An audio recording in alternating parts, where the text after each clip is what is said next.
Dès que l'on s'approche de ce mur, c'est génial. Il fait beaucoup plus frais et l'on peut sentir l'odeur de la terre. Difficile d'imaginer que juste derrière se trouve le pont de Sydney Harbour, qui est probablement l'un des axes routiers les plus fréquentés d'Australie. Cette installation végétale prouve que les plantes peuvent rendre nos villes plus agréables.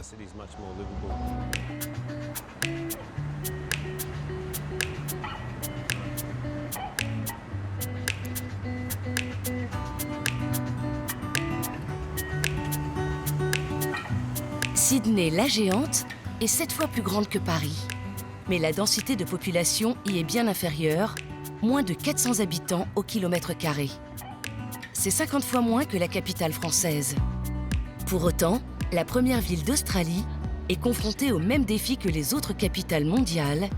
Elle doit limiter les émissions de CO2. Les autorités ont la volonté de réduire la circulation automobile et de végétaliser les espaces urbains avec un projet en forme de slogan « Toit vert, mur vert ».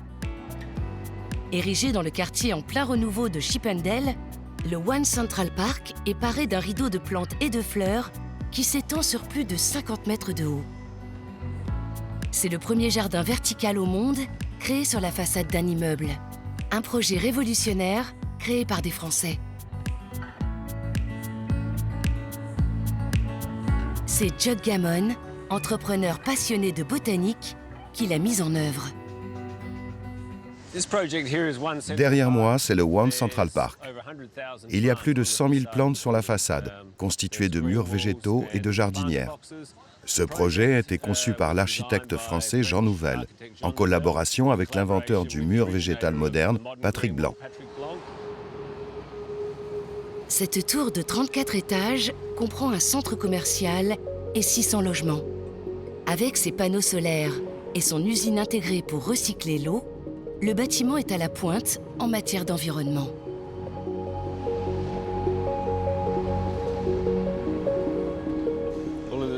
Toute la production d'électricité est issue de la troisième génération. On utilise du gaz pour actionner toutes les turbines afin de créer du courant électrique pour le site. Donc si le reste de Sydney venait à s'éteindre, le quartier pourrait être alimenté et fonctionner de manière autonome. La végétation sur ce bâtiment reflète les initiatives écologiques invisibles pour le public. Pour sa construction, un autre défi a été relevé. Faire tenir toutes ces plantes sur un plan vertical, mais aussi sur les balcons, sur les toits, et finalement, partout cela était possible. La partie la plus compliquée, c'est l'innovation. Nous devons comprendre les effets de mère nature sur les bâtiments. Nous faisons face à des vents forts. Nous devons tenir compte de l'eau, du poids des murs et des toits végétaux. Notre collaboration avec l'Université de Sydney nous a beaucoup apporté pour donner aux plantes une place dans la ville. Ainsi, nous avons pu développer notre propre système de murs végétaux.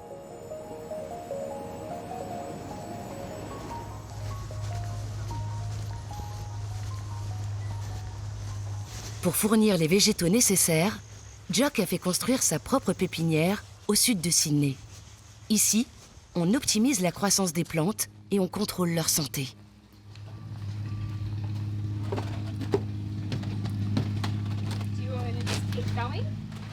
Ici, à la pépinière, nous cultivons tous nos modules de murs végétaux. Nous avons une ombrière pour les faire arriver à maturité.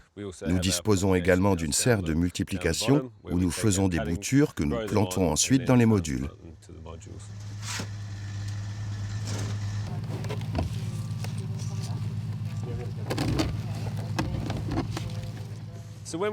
Lorsque nous plantons les modules, nous mélangeons les plantes. Il y a des bégonias, des némathanthus, il y a différentes plantes dans ce bac. Cela permet de créer un bel effet, en particulier sur les petits murs.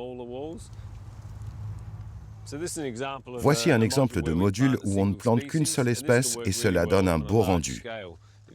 Si l'on regarde par là, on a un exemple d'un module à espèce unique. Il est très joli, mais peut être sujet à des problèmes d'épidémie, de parasites et de maladies, comme dans toute monoculture.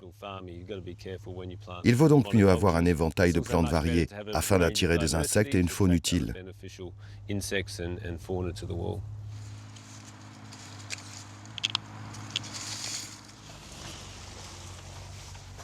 Bonjour, Bonjour. comment ça va? Bien? Ça va bien, oui. Ça fait du bien un peu de pluie. Oh oui, mon Dieu, ça fait un bien fou. Le réservoir est plein à ras-bord. Tout a l'air superbe. Ouais, ça va super bien. Comment se passe la multiplication? Très bien. Et dans le polytunnel? Dans le polytunnel, ça se passe bien aussi. Ce sont les nouvelles boutures? Oui, c'est ça. Et ça donne quoi? Il y a des boutures de tiges ici et des boutures de feuilles. Le parcours de Jock illustre la passion des Australiens pour la nature. Il y a bien longtemps, j'étais comptable. Je me suis marié, puis j'ai eu des enfants. À cause du changement climatique, le monde dans lequel ils vont grandir sera différent de celui qu'on a connu. J'ai réalisé que les plantes allaient jouer un rôle important au sein de nos villes, tant d'un point de vue social que sanitaire. Je ne considère pas ça comme un travail, c'est quelque chose que j'adore.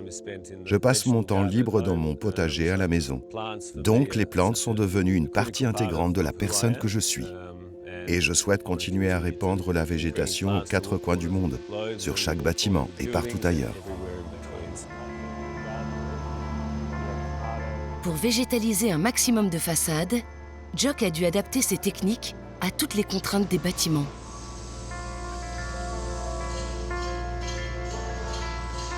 Voici un autre de nos murs. Il ne reçoit pas beaucoup de lumière. Nous avons dû choisir des plantes capables de survivre sans lumière directe. Les plantes produisent de l'oxygène. En libérant de l'humidité, elles font baisser la température. Elles créent de la biodiversité dans la nature.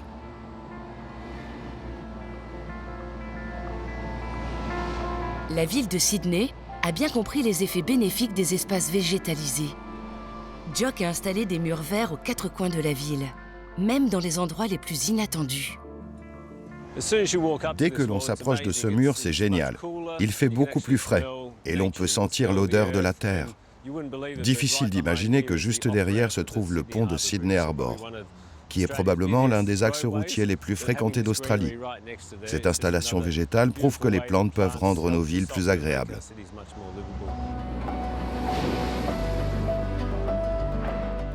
Nous vivons une époque très excitante, car les plantes sont des éléments clés au sein de notre ville. Elles seront bientôt considérées comme une infrastructure, au même titre que les routes ou l'électricité. Nous avons causé des dégâts écologiques par le passé, mais je pense que le changement en cours va rendre nos villes plus belles et plus résistantes face aux défis du futur.